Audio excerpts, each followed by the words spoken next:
አሜሪካ በመካከለኛው ምስራቅ በሚገኙ ወታደራዊ ተቋማት ላይ የደረሰውን እውነተኛ የጉዳት መጠን ደብቃ ይሆን? የቢቢሲ መረጃ ማጣሪያ የሆነው ቢቢሲ ቬሪፋይ በቅርቡ ይፋ ያደረገው የሳተላይት ምስሎችና ቪዲዮዎች ትንተና እውነታው ከዚህ በፊት በይፋ ከተነገረው በላይ እጅግ አስደንጋጭና መጠነ ሰፊ መሆኑን አረጋግጧል።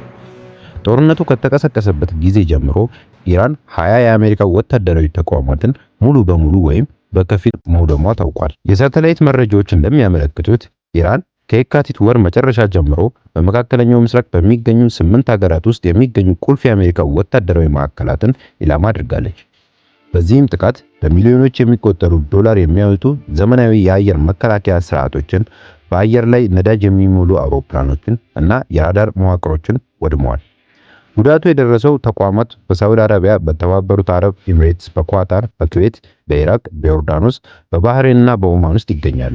አንዳንድ ወታደራዊ ተንታኞች እንደሚሉት የጥቃት ኢላማው የሆኑት ማዕከላት ትክክለኛው ቁጥር እስከ 28 ሊደርስ ይችላል ይላሉ። አሜሪካ የዚህን መረጃ ስርጭት ለመቅጣት ዋነኛ የሳተላይት ምስል አቅራቢ የሆነውን ፕላኔት የተባለውን ተቋም የአካባቢውን ምስሎች ላልተወሰነ ጊዜ እንዲያቀርብ እገዳ እንድታደርግ ጥረት ቢያደርግም ቢቢሲ ቬሪፋይ ግን ከሌሎች ዓለም አቀፍ የሳተላይት አቅራቢዎች ምስሎች በማግኘት እውነቱን አውጥቶታል። በዚህ ግጭት የወደሙት መሳሪያዎች ዋጋ እጅግ አስገራሚ ነው።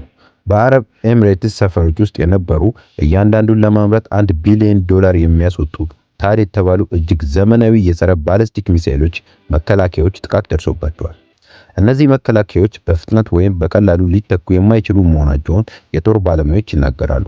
በተጨማሪም በሳውዲ አረቢያ የልዑል ሱልጣን አየር ኃይል ሰፈር ውስጥ የሚገኘውን እና ለመተካት እስከ $700 ሚሊዮን ሊያወጣ የሚችለውን E3 ሴንተር የተባለውን የቅኝት አውሮፕላን መውደሙን በሳተላይት ተረጋግጧል። በኩዌት ካምፕ አልፋጃን እና አልሳሌም የጦር ሰፈሮች ውስጥ የነዳጅ ማከማቻዎችና የወታደር መኖሪያዎች ወድመዋል።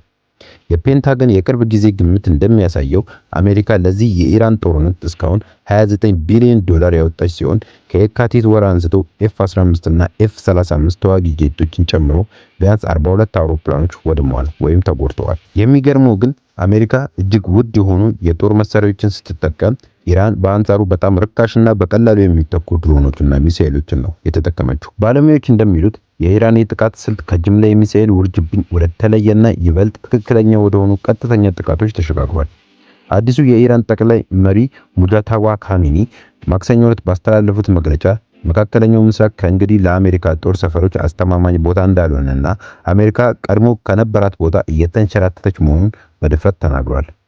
ባለሙያዎች እንደሚያስጠነቅቁት ይህ የተኩስ አቁም ስምምነት ሙሉ በሙሉ ከፈረሰና አዲስ ዙር ጥቃት ከተጀመረ የአሜሪካ የአየር ኃይል መከላከያ መሳሪያዎች ክምችት በከፍተኛ ደረጃ በመቀነሱ በባህሬ ሰላጤያን ያሉ የጦር ሰፈሮች ለከፋ አደጋ ሊጋለጡ ይችላሉ። የመካከለኛው ምስራቅ ውጥረት ወዴት የሚያመራ ይመስላችኋል? አሜሪካ በቢሊዮን የሚቆጠሩ ኪሳራዋን እንዴት ልትተካው ትችላለች? ያላችሁን አስተያየት በኮሜንት መስጫ ውስጥ ላይ አስፍሩልኝ። የዚህን ወቅታዊ ዜናና ቀጣይ ክፍሎችና ሌሎች የቢዝነስ ስኬት ታሪኮችን በፍጥነት ለማግኘት ቻናሉን ሰብስክራይብ ማድረጋችሁን አትዘንጉ።